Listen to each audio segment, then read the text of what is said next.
Takulandirani mpulogalamu yathu ya Cruise 5. Lero tikucheza ndi Dr. Donald Ruben Kamdonyo. Takulandirani mpulogalamu ya Cruise 5. Zongwambiri Joab. Mukuti retired civil servant. Kusenza kuti simugwiraso ntchito mboma. Koma mugwira ntchito mboma. Ndiponso sindikugwiraso ntchito kuna kulikonse ayi. Akuti sakugwira ntchito kuna kulikonse. Koma nkhani imene tayitanira pano ni nkhani ya buku ili limene akuti Poverty by Choice. Poverty by Choice ndi buku limene analemba mlendo wathu mpulogalamu ya lero ya Cruise 5.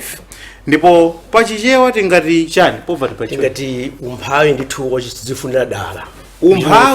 Umphawi wodzifunira kusankha kuti osewa alemere koma ine ndikhala osauka. Nchifukwa tikufuna ticheze nawo kuti atiuze zambiri za buku ili komanso zimene adalembamo m'buku limeneli. Komanso agwirako ntchito mboma kwa tufuna timve kuti moyo wawo wakhala otani. Ndipo pamene tikuyamba macheza athu tingoyamba nkufunsa kuti kodi dzina la Kamdonyo lakuti luveka la chichewa limene dzina litu la chichewa kumene Kamdonyo mwakuti chitsirize bwino ndi Kamdonyole kaja Kamdonyole to poke somebody. Udonyola inde ndikamani toka mdonyo ndekuti mwina nkamene umagwitsishiro udonyolera udonyolera Kamdonyo kudulako leo kuti haya ndifupikeko kani koma ndakamaliza nthulo bwino Kamdonyole sikadalowa pa computer.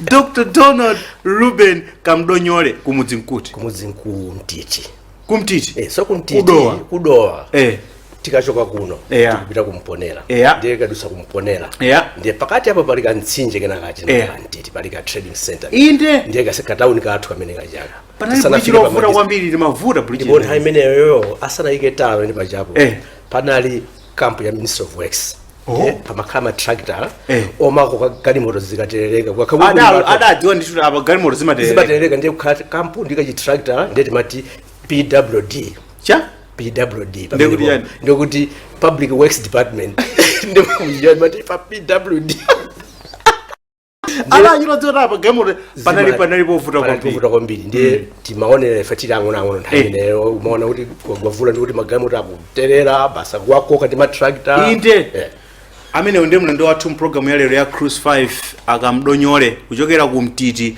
kudowa. Tatiuzani kuti kunyumba kwanu mbanja mwanu mudabadwa anthu angati? Ife tinabadwa anthu 10.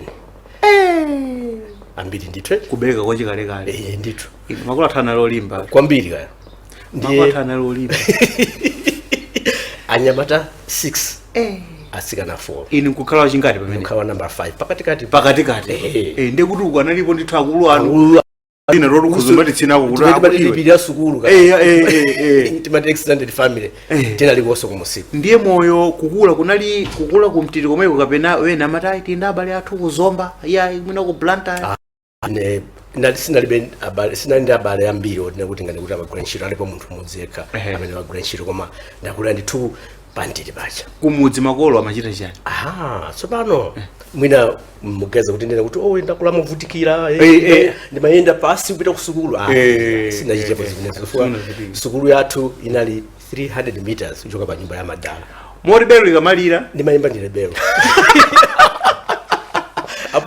amanidali yako mbili basa ndipasa belo kuti iwe 7 o'clock ukavuzuka basa ndikubapita na sukulu aje so mori ku sukulu pamene nayi sinaima ina 4 kilometers umaenda mbali mwanse ulika mthuzi chonje sabato ife nditu 300 meters basi ndikupita ku sukulu mabwelako ndiye kuti makolo aphunzitsanale makolo anali aphunzitsa pa sukulu pomwe so pano ndine story yake so makolo anali alimi koma anali alimi one kuti apeza ndithu ndalama zokwanira analowa ku business ma 1940 muja anamba kulima foja ndiye amba kupindula anambisa kangantini madala ndiye nkumaphika masikono ndiye anali ndi uvune bati uvune womata ndi matope ndikumaphika masikono mene muja ndikumagulisa ndi tii mkantini anthu kubwera ndithu kuzamwa tii mene muja amba kulemera ndibamba kuika mu grocery so bana ndikuti sopo mchere sugar sopo ndine ni makhala mene mushomo ndibagulisa zimene zija ndekena ndithu uze kuti sabano amboyika pa malaya ma trousers ma jacket kubagulisa sabu kumasuka ma dress ndi umalemba misiri makhala pa ujeni pacha kumagulisa inu munayo ana abwana ndi nakulira mwake umenewo oti aphunzitsi mukune kuti aphunzitsi amakhandi ma account mu shop muja kumene kumbaza kongola sugar sopo ndi kumalemba so ndi kumalipira akathaku kokakala ndi ndrama Kamdonyo lero amenewo kuchokera komwe kumtiti kudo mlendo wathu program ya Cruise 5 anakagulitsa msirolo koma aphunzitsi ubwera utsekulitsa ka account imene mumatengati zinthu pa kongole ndalama zikalowa kubwera kudzabweza tipitiriza nkhani imene koma ndafuna soti kambeko nkhani ya nyimbo chifukwa gawo lina program ino ni nkhani ya nyimbo mazikonda Kamdonyo ine nyimbo mazikonda kwambiri nyimbo za kale nyimbo zimene zimadigwira mtima kwambiri ukudowa koma sizijazayi ulingo masikisi zimene zai kwa zimene zozo adatilesa madala tiyangono madala nakuti inu ananga zimene janachitapo kwambiri leyo napita kulibe chabwino chilichonse ndiye inuyo musapita kumene kuchaya musakalowe muchite sukulu amene azachite zimene zonse mwana wangaso ndimakumbukira mmodzi wa ang'ono ake anali mambala kwambiri ndi anafuna kuti ndi amafuna kuti ngazi akhandi nkhukwe ndi ndimene madana azindikira ndi anakalipa kuti anagona ku nkhokwe usiku umene kuti asakalowe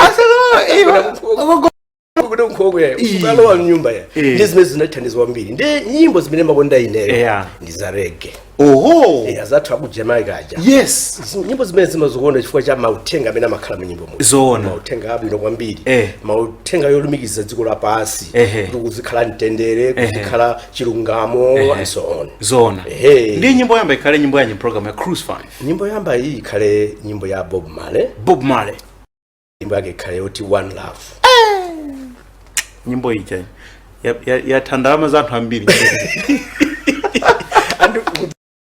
manager ndazisindikira moshedwa kuti ndi nyimbo ya gospel bandi imene namuthandiza ngane kuti azimayi amene amaimba mang'ombe backup inali kwaya tu ya ku church ndiye kutenga uli bine mujamo ndi utenga wa Mulungu zoona kwa kuti One Love tikale tonse kukondana chifukwa ngati tikuchimwa sitingamuthayi Mulungu there's no running away from the Father of creation. One love. Kani yake ndimeneyo mu Cruise 5. Sukulu mudachita ndithu. Ine sukulu ndachita ndithu. Kuyambira pa mtiti pomwe. Ndi primary mabira pa mtiti pa primary. 300 meters ulowa class. So pano cho sekesa kwambiri. Namba sukulu ndi zaka 9. Ndi kuti munthu wankulu. Wankulu ndithu. Kwantu hayi imeneyo.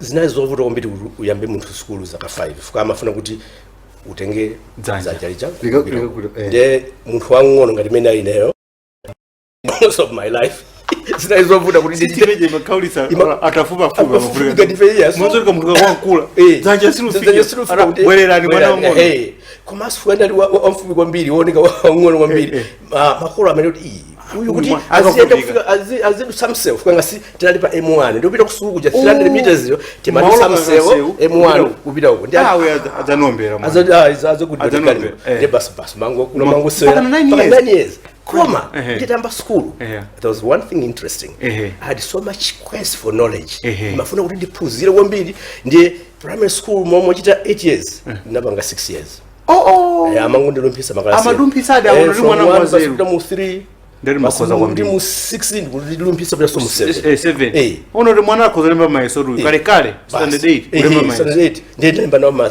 mayeso standard 8 1968 ndibeti mapita ku secondary school ku Doa secondary school ndipo mwinani ngatingene kuti navutika sukulu I think it was time in a secondary school fukana ngasi it was a day secondary school ndikuti timene kuchita rent kuma boarding maboya kutebe boarding kuma nyumba kuchita rent ka out of school or ndikuti mbanga tinyumba tazisakasa chochita maudzu nomagona mena chama munthu akusekonda zaka 4 ndachita zimene zichazo ndinu mudamanga isakasaka pena manga first year ndachita rent panali mashopa amwenye ndio seli kuti umakhala nyumba pa boys quarters ndachita rent koma after form 1 ndine kuti basi tizikakhala pompo tizikaphunzira pompo paje tizikachita start ndiye tinamanga tizisakasa mamanga nokha kapena of course mabwera kumudzi kuzati mangira kubisa maudzu upanga bwino makama nkati mene mujam ndikumaphunzira ndikumaphika toka modi 3 years yanu ya secondary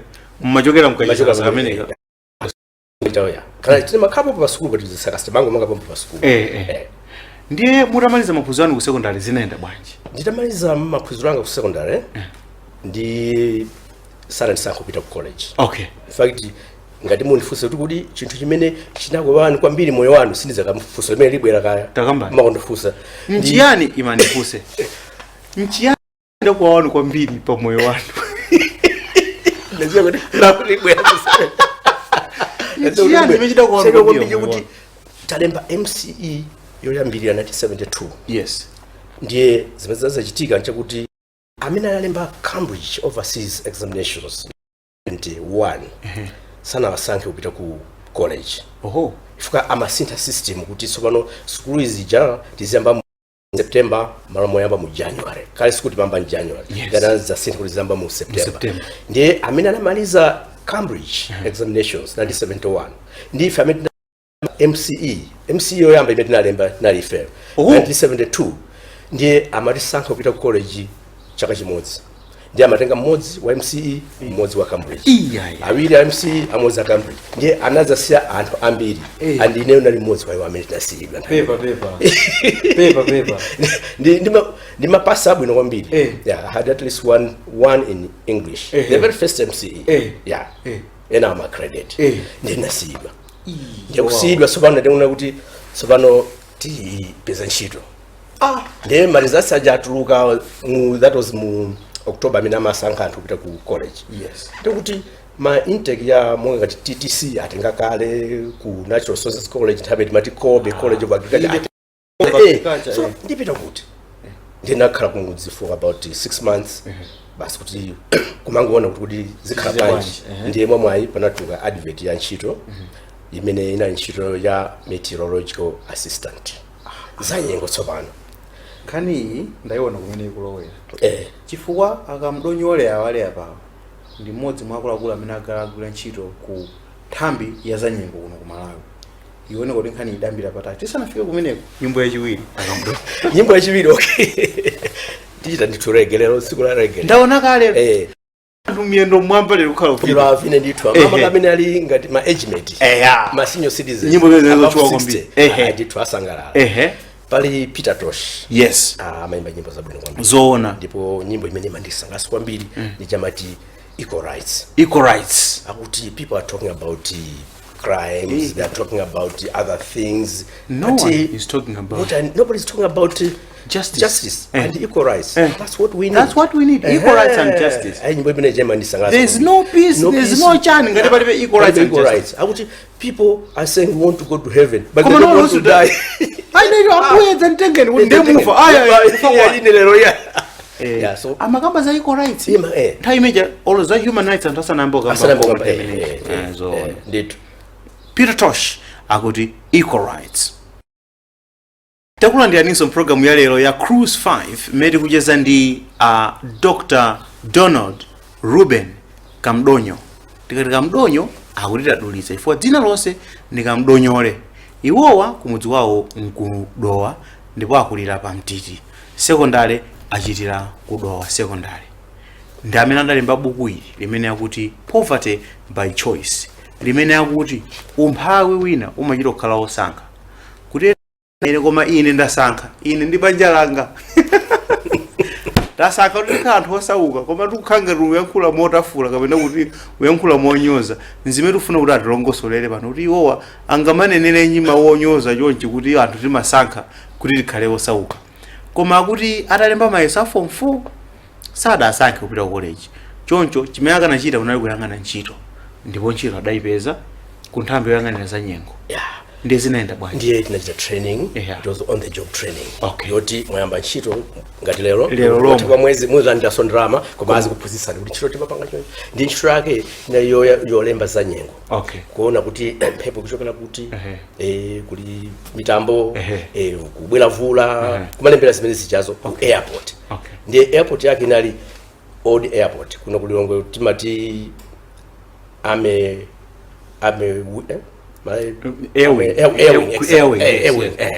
kunali kumene kumbavi kumene kenande chito nakakumene kunjako zaka 4 ndiye nkhani ya maphunziro ndi unapita so kachita maphunziro azanyengo kapena zinakhala bwanji tsopano zinachitika tsopano nanga CMCE yanga ija masamu adachepapo pang'ono ndiye ndinaona kuti apa ndizithandiza ndekha ndiye nalembaso masamu aja ndikupeza credit imene imafunika kungopereka marizasi aja kuboma nthawi mweyo kundipezera scholarship ya United Nations akuti iwe ukaphunzira za nyengo at degree level ku America college jena kanika ku Malawi ija akuti tikutumiza kwa tikutumiza compensation ndiye munapita ku college yanji ndiye napita ku University of Missouri USA amati ku Midwest ndikuti Chicago ali kumtunda huko Missouri kuno kumosi munakhala zaka 4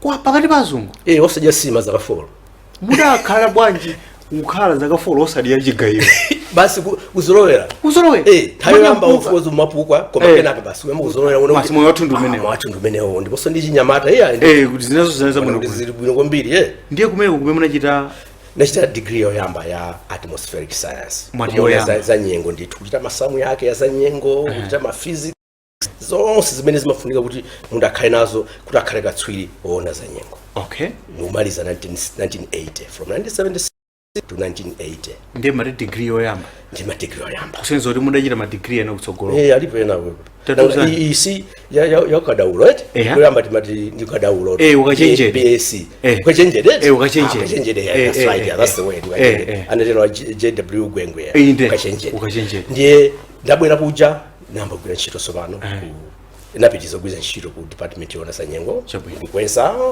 ka professional officer basi kugwira after some years and uyu akachita so degree ina ya masters ndiye anatumiza ku University of Birmingham ku UK ku United Kingdom ndikumene kunakhala ku 1 year ndikupanga research yanga ndikubwera ndikuti madegree awiri ndikupitiriza kugwira ntchito ndiye pano timati Dr. Kamdonyo kuti Dr. mene ngwazitsamba kapena ndujama ngoti ayi ndimetaonera ntchito yanu imene mugwirira ntchito yotamandika koma ndikupatseni ulemu kuti ndinu ang'anga kapena ndiwolemba ndithuma buku utu ndiwolemba tsopano zimene nganene muchizungu kuti I've got split personality. I've got 2 personalities. Tell me about the first personality. First personality ndimene ndina ya meteorology. Muntu wodziwa za nyengo. Personality yachiwiri ndi muntu wa change management.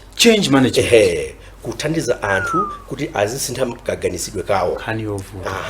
Change management. I call myself a change management specialist or change management practitioner. I'm practicing change management. That's my second profession. So, which one particularly did you do your PhD in? So, I did my PhD in change management with the University of Rushmore. Where is that? That is in the USA. But if you go to USA, you don't find that university because it is a virtual university. It has no corridors, no campus. The professors are all over the world, USA, Australia, Canada, anywhere. So what happens is that if you say you want to do a course in change management or strategic management and so on, then they will identify a professor for you. Then you'll be corresponding with that professor. You prescribe the books that you need to use. And these are books which are motivational. Not just like a biology book. No. Books which will teach you something. Right. So you'll be communicating with that professor and then you'll be doing assignments, submitting assignments. And all the assignments have to be practical. For instance, if you say, I'm doing a course in negotiations, then you must physically negotiate with somebody. Go to a company and do some negotiations. Oh my goodness. Yeah, you have to do that. And then you submit that paper. And then you are graded. I see. Right. So and that's how you did your PhD? That's how I did my PhD, and I also did some research. And my research was on entrepreneurship. I was testing a theory which is called 2000% solution. And that's what I want us to hear more about. Right. The 2000% solution. Because apparently, you've got a formula that can make me get rich 20 times faster. Than anything, yes. apart from winning the lottery or inheriting your father's fortune. Exactly. I want to know about that formula is in here. We'll cross that bridge when we come to it. Okay. Let's do our third song in Cruise 5. The third song now, I like reggae. I know. And I've been saying, I think we can move from the global world and move to the local. Exactly. Malawians are doing great. Now the young guys were doing reggae. Yes. And I don't know how they managed to do that, because in those days, the only band in Malawi in the 60s, 70s was MBC band. Exactly. And the way they used to play was exactly. That's all. Rudimentary instrument. Hear this banging something like Mapoto. Exactly. But the young guys these days are doing wonders. So I've got in mind these guys from Chileka who are called the Black Missionaries. The iconic Black Missionaries. And I like them because I spent 30 years at Chileka myself. I see. Working at the airport. Yes. And these guys, of course, they would not know me. They were young, Yeah, like the Fumulanis. But their parents, actually, were working together at the airport. I know late Robert Fumulani when he was working for some aircraft company at Chileka. I was working there. So these guys were quite young. But I'm surprised, pleasantly surprised the way they've turned up, those guys doing music. Almost every young guy does music at Singano village. So I like their reggae. Reggae from Black Missionaries. Cool reggae. Cool sounds. Cool sounds. You've got a good taste of music. Thank you. I love your taste of music. Let's sample. Shall we find anything from Black Missionaries? From those guys. Anything from Black Missionaries in Cruise 5.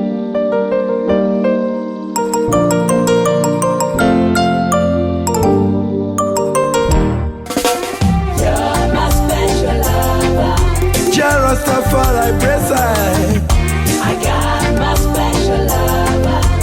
Empress, I love you so. You're my special lover. King Rastafari, I found my special lover. Empress, I love you so. Jaja give the woman naya core impress. Inna me ada said no more stress. Beautiful woman, she love her natty dread. I'll give it love from the ancient times. Woman, no fuss, no fight. Baby girl, I'll never make you blue. I know it's hard sometimes. Together we can make it, baby. It's you and me, lady. You always on my mind. You're my special lover. Rastafari, I got my special lover. Empress, I love you so. You're my special lover. King Rastafari, I found my special lover. Empress, I love you so. Woman, I love is like better on the morning view. Come and squeeze me tight, 'cause I'm gonna treat you right. I'll always be beside. I'll be forever loving you. You are the queen of my heart. You set my soul on fire. You're my heart's required. I know it's hard sometimes. Together we can make it, baby. It's you and me, lady. 'Cause my love is true. You're my special lover. Rastafari, I got my special lover. Empress, I love you so. You're my special lover. King Rastafari, I found my special lover. Empress, I love you so.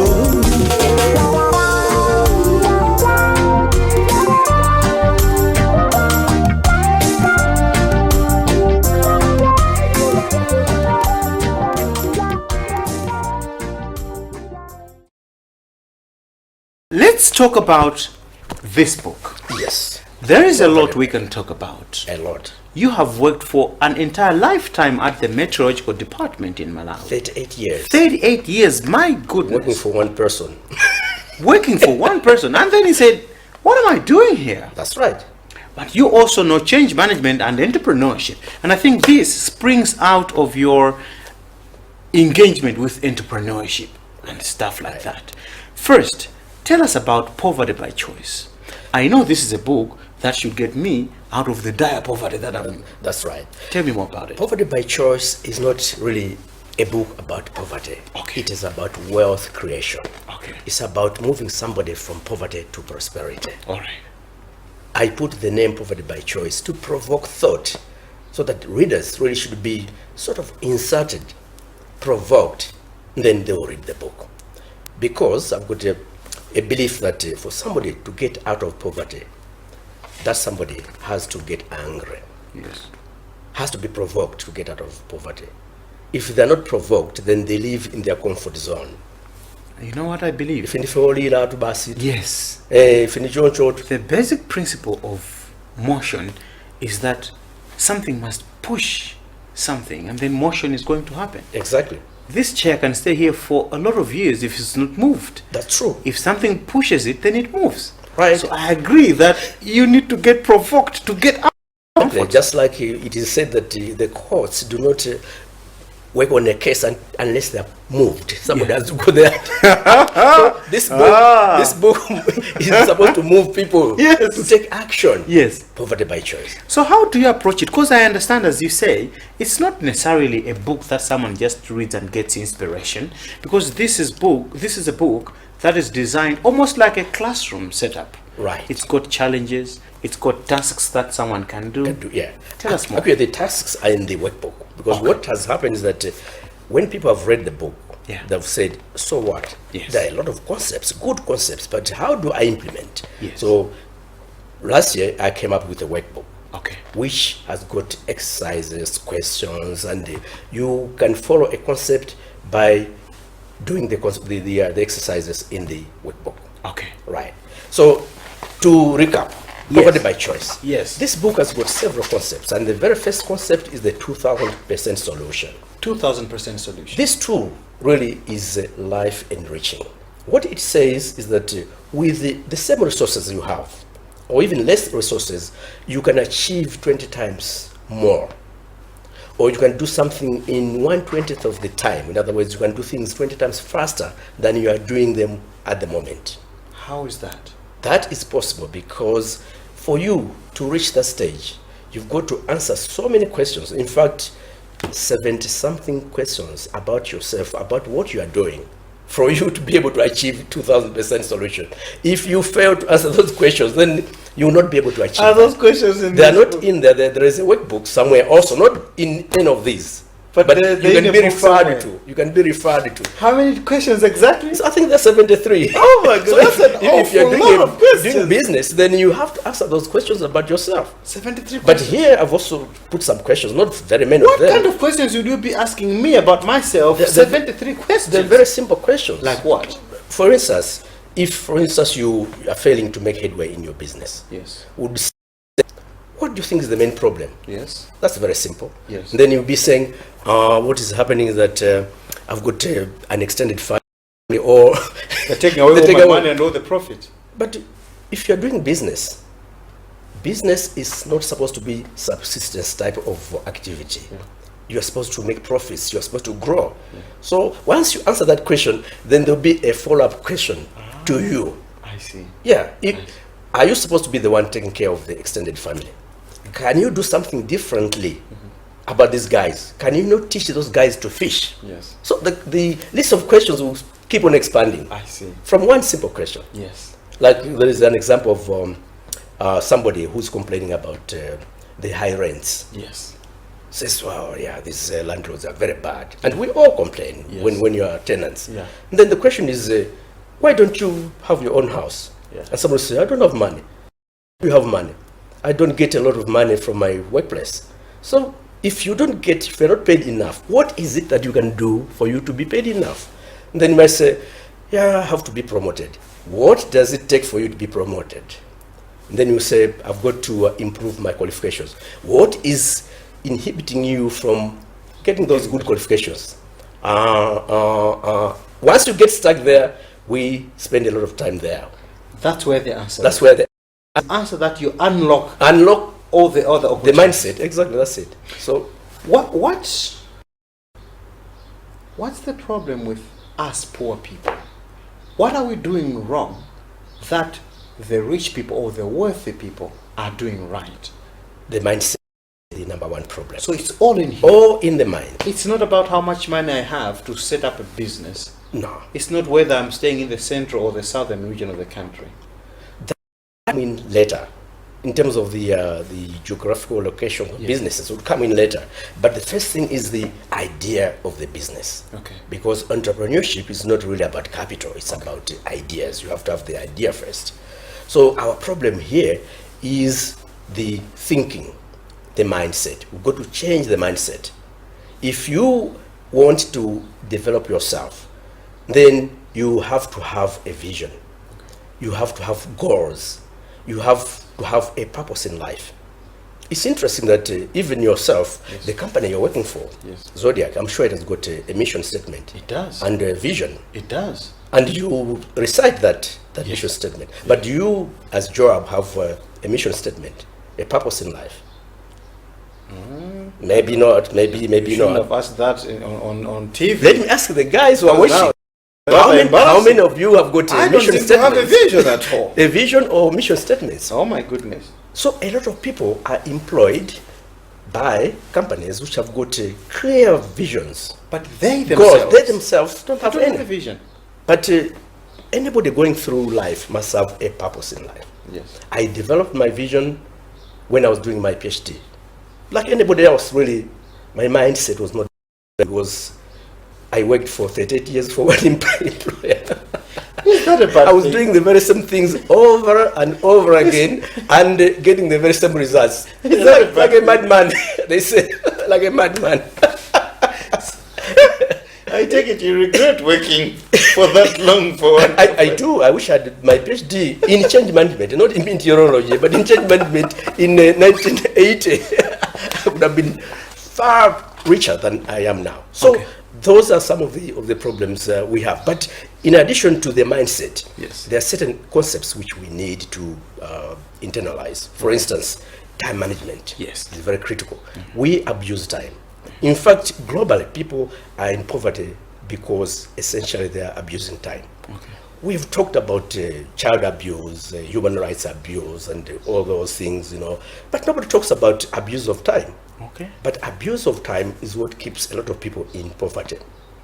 In this book, I'm talking about the 3 8-hour shifts of our lives. We all have got 24 hours in a day. Yes. But how do we use those 24 hours? If you divide by 3, that means you've got 3 slots. Yes. I would call them shifts Yes. for the sake of this argument.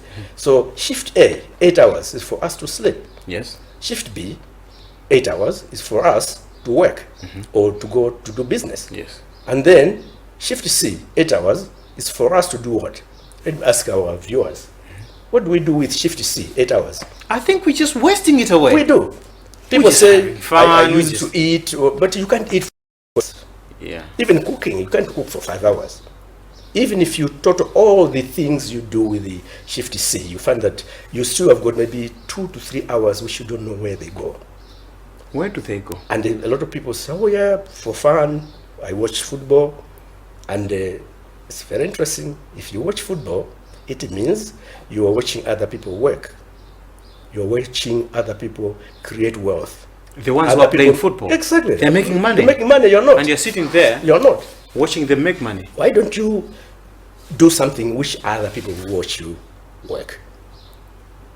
So that's part of the time management. It's one of the concepts in here, the 8-hour shift. And on Saturday and on Sunday, weekends, the 8-hour shifts, they now get bigger. They expand. 16 hours. They expand to 16 hours. Using them for nothing. Oh, we go for weddings, engagements, where maybe the chairperson of the committee. But why don't we business that type of job? Yeah. Business as a verb. Yeah. We should turn that into a business so that you make money out of that. You shouldn't do it for free. So you can see how we use our time. That's our guest today in the Cruise 5. He can't stop talking when he gets into this. I can't. I want us to go for a quick break. Yes. We need to go for a fourth song, and when we come back, we need to wind up this program and wind up this. And there are many questions that I still want to ask. But before we get there, our fourth song. Right, our fourth song. It has to be reggae. Reggae, yes. We've done now? Peter Tosh, we've done Black Missionaries, we've done Let's- Bob Marley. Let's do Burning Spear. Burning Spear. Yeah, I like a song by which is called Old Marcus Garvey. No one remember. And this Old guy, Marcus when he's Garvey. singing on stage, one of the clips, he's actually crying that nobody remembers Old Marcus No Garvey one. because this guy fought for black nationalism. But all we learn about, he mentions the other the people, other people, that we yes, learn about. George Washington. you know, Yes. yeah. So I like that number. Lovely Old song. Marcus Garvey. Old Marcus Garvey from Burning Spear. Dr. Donald Kamdonyo, nkhani imene ili pano ni nkhani ya buku ili. Limene mukunena motsindika kuti anthu ambiri amene ndife osauka timasankha kukhala osauka. Ena akhoza kuona ngati ndi mawu onyoza kapena otonza. Tatiuzani kuti nchifukwa chani mukhulupirira kuti anthu amene timakhala osauka timasankha kukhala osauka. Chifukwa chene nalembera buku kuti anthu amve zimene zilomo ndi chakuti anthufe timadzikokomeza muchima timadzikokomeza Inde. mchingelezi sidza kuti ngimati chani kaya Exaggerate. exaggerate We exaggerate our ngati situation. munthu akamadwala nthawi zina safuna kuti achire nsanga amadzikokomeza foti Kumatungu, kumpasa zakucha kuti mumpasa mankhwala muchita genetic nursing ndi basi munazuka bwanji lero haya pang'ono kudzikokomeza andi umphayi tikumachita nawo chimodzimodzi choncho kuoneka kuti munthu uthopanga chakuti ugwiragwira ndi kupeza ndalama koma chifukwa kuti pali ena amene akupatsa ndalama akupatsa zinthu zaulere basi tikukomezeka basi mankhala ife ndife osauka ndiye chifukwa kenalemba buku ili kuti anthu achangamuke aganize kuti kodi nthawi yathu tikuyigwiritsa ntchito bwanji kwathu ndimaona anthu tikapita kukhala pa trading center paja kuchokatu mmawa akusera bawo kusera bawo tsiku lonse mpaka namadzulo koma ndimanena kuti bawo mukuona pa cover like cover ya bawo bawo athasera bawo ndi game ino kuti sipanga ndalama ayi and ndi game ino kuti sidzapita ku Olympics ayi chifukwa takhati kusera bawo for 100 years sidzapita ku Olympics and kubwetsa komendo. Hayi ndithu and in business amati if it doesn't make money it doesn't make any sense koma timalimbikira basi machita bawo limene Amati chani mchizungu moche? if it doesn't make money it doesn't make sense. If it doesn't make money, munavako zimene. If it doesn't make money, it doesn't make sense. Upangiranji chimene. Sichikubwetsera ko over again. Mawa Uli pamene baba. Dina lonso. Ndiye pali ena kuti sachita bawo koma chiro ndi chano kungokhala pansi paja ndikumaona galimoto zikuchoka uko zikudutsa mutu basi lero ndikunadusa magalimoto ambiri Scania. Wadutsa Scania. Mamoto zipanga ndalama koma zikatero ndikuti ukadwala ufuna kuti boma likulipirire ndalama sukulu ufuna kuti boma likulipirire zitina ndi tina ndiye vuto la ife anthu Ena amanena kuti ifeyo akamdonyo muli apa sikuti sitiyesera. Tayesera. Tachita mabizinesi koma bizinesi zathu sizipita sizikula ayizukanika kukula. Ena amakanena kwamba bizinesi yomwe ifo yoti alibe capital akuti ndalama ndilibe. Ena ayesera lima Ford akuti mitengo bwino. Ena ayesera lima chimanga akuti nyengo yasintha. Inu munagwira kuntchito kuza nyengo mudziwa mmene zikusinthira. azona Munganene chani pazimene? business ndiyo vutadi koma anthu ambiri amene amalephera ma business ting'ono amadya mpamba capital amapangira business ichi kuti asolve ma problems amoyo wawo ndikuti namba business iyi tizipita school fees iyi tizigula chimanga izi tizigula chatu ayi business si choncho ayi business ndi chinshoni kuti drama ndiye chikapanga drama zambiri drama zija zimapanga drama zina so your money starts working for you ndikuti drama zako zikugwirira ntchito ndiye umalemera tsopano koma anthu ambiri akangoti ayamba business ija ndiye kuti akudyera capital ija nchimodzimodzi kuti inuyo muli ndi nkhuku ili pamazira ndi mupheso nkhuku ya pamazira mudya palibe and in English sigilaso linayo and English amene kuti a people that eat seed become poor. Yes. Kudya mbewu basitu mwamaliza fa mutati muone mbewu ndi chinthu chimene Mulungu anatipatsa kuti chizirutsa zina bereka chimanga chikutenga the cob of maize, maybe it has got 100 grains, but when you plant those, how much do you get? Metric tons. Yes, so and ambiri tibadanda kuti tibe capital. Kuma capital is just one of the things zotandiza kuti tichite business. It's not the main issue. And capital also tilinayo kwambiri. Kuli kwose kuli capital. And amene ali pa ntchito akulanda salary like you. You could ready capital to start business. Because capital doesn't have to be 1 million, 2 million. Capital can be 20,000, 40,000, 50,000. And ambiri mmanyumba muja and capital. And this book is saying kuti amene mulindi zinthu zambiri mu nyumba muja, ma wardrobe muja, mupite kuti ukayang'ana sapato munazo zingati, sovala munazo zingati. Munthu amavala sapato one pair at a time. Amavala jacket one at a time. So why should you have 20 of them? Why should you have 50 pairs? Kungokhala majacket okwanira. Okwanira yoti uzitani. And in fact, to quote Mother Teresa, the Indian Catholic philanthropist. Yeah, that's the way to say it. Yeah. She said a person must have only 3 sets of clothes. 3 sets of clothes. 3 dresses. Yeah, basa. 1 to wear, 1 to wash, and 1 to mend. Nduguti malaena wavala. Yeah. Ena wajaba zuma. Ena ugasogetse. But that's the simplest you can put. But what I'm trying to go towards is good, really. And I'm in this Zambi zoti because good and upeza capital in the business. Ndimawelenga bugu ili ndiye pali the 2000% solution. Meaning human development too. Yeah, 2000 the Pthe 2000% solution. Imene ori muntu kuigulitsa ntchito because akumpa kutora apese chuma 20 times faster. Mutu manga nyumba in 1 year.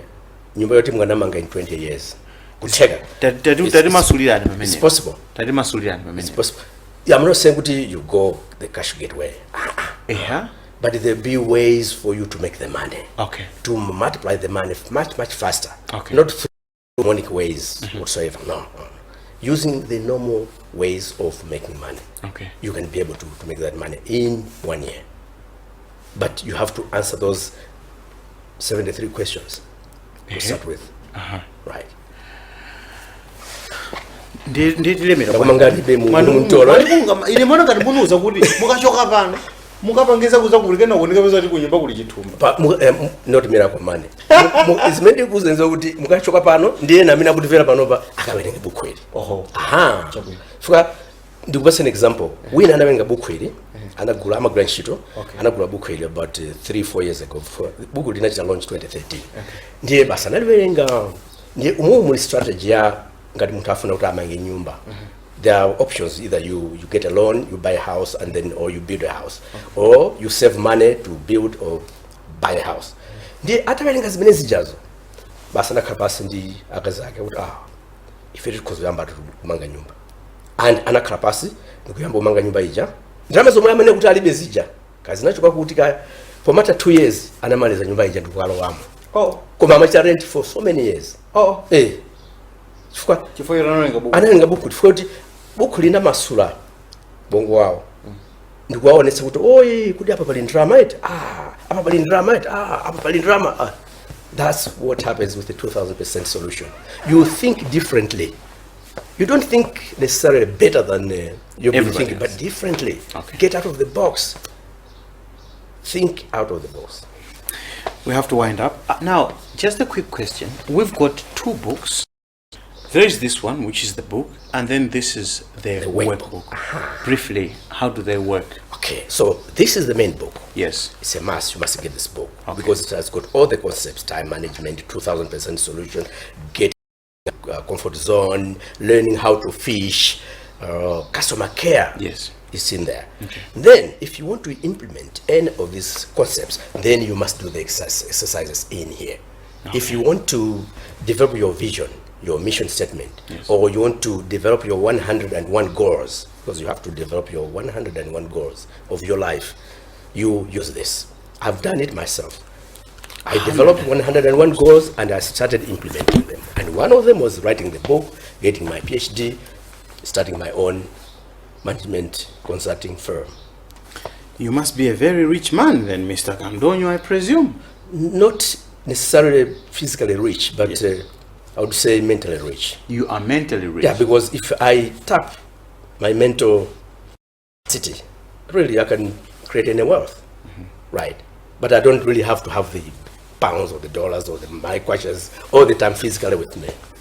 But I can create wealth. That is our guest today in Cruise 5. I'm sorry we have to cut this program now, but what is Cruise 5 without the cruise questions? So I'm going to ask you a set of questions to which you can only answer yes or no. I was scared of that. I thought so too. But I look, was wishing that a man who can write a book like this should be able to answer any question. You've answered 70-something questions about yourself. I only have like maybe about 15 questions. Right. So let's go away. Yeah. First is, what is your full name? Donald Ruben Kamdonyo. Do you have any tattoos? No. Do you have any piercings? No. Do you have children? Yes. How many children do you have? I have 4. Have you got a gun? No. Have you ever cried over someone? No. Have you fallen in love before? Yes. With Have my you- wife. Well, I didn't want to know who you're falling. Yeah, but I also should distract you for a little while. Have you killed a chicken before? Yes, several of them, maybe hundreds of them, but I don't do anymore. You don't kill chickens I anymore. don't like blood. Have you killed a goat before? No, I've watched. Have you killed a cow before? No, but I've watched. It's horrible. Have you gotten into a fight before? I think yes, at primary school. Have you gotten any surgeries? No. Have you ever been hospitalized? No. Have you donated blood? Yes, several times. Have you smoked weed? No. Would you smoke weed? No. Have you ever drank alcohol? Yes. Do you drink alcohol? No. Have you broken someone's heart? Yes. Have you had a crush on someone? Yes, of course. Yes, of course, he My said. Well, we won't ask who he has had a crush on. But thank you so much for availing yourself for this program, Dr. Donald Ruben Kamdonyo. It's been a pleasure talking to you. And I'll finish the rest of the book and then I'll move on to the workbook. But before we get to that, I would like to hear you select your last song in Cruise 5. Wow. Back to Back to reggae. Back to reggae we go. I love reggae too, so I don't Then really mind. it has to be culture. Culture.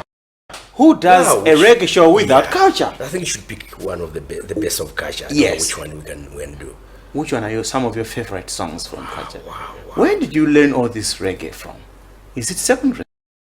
College. College. College, yeah. I see. So that's when real reggae in the 70s and being 80s came to the fore. So pick There anything is from culture. the one by, is it Joseph Hill? Yes, yes.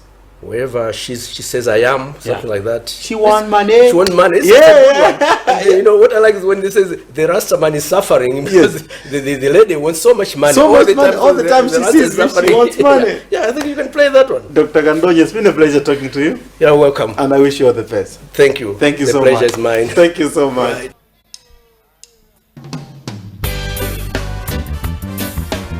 Hey, everything gone up, food gone up, clothes gone up, can't rent and can't stand up. And everywhere she see I have, she want money. And everywhere she see I have, she want money. Everywhere she see I have, she want money. You know hear us. Everywhere she see I have, she want money. She want Belucci pants and a Bocas cap, Alta top and class booty. She want Belucci pants and a Bocas cap, Alta top and class booty. And everywhere she see a yacht, she want money. Rasta bank. And everywhere she see a yacht, she want money. Everywhere she see a yacht, she want money. Listen.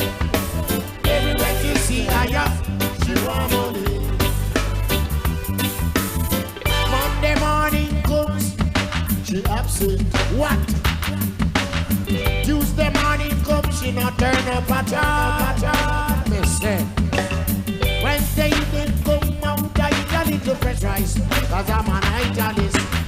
Thursday evening come, girl, not turn up at all. Make God. Friday morning come when I'm about to get paid. And when I look at foot stretch out in the way, then where she a do ya? Everywhere she see Aya, she want money. Everywhere she see Aya, she want money. Everywhere she see Aya, she want money.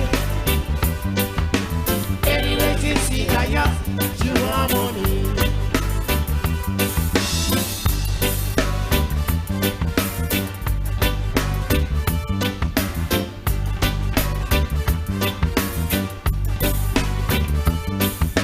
Do you want some more?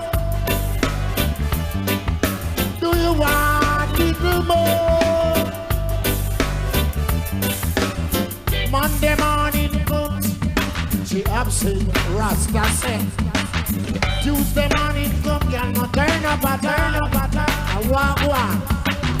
Wednesday evening come, now I little bit right because I'm an italist. Thursday evening come, girl, no turn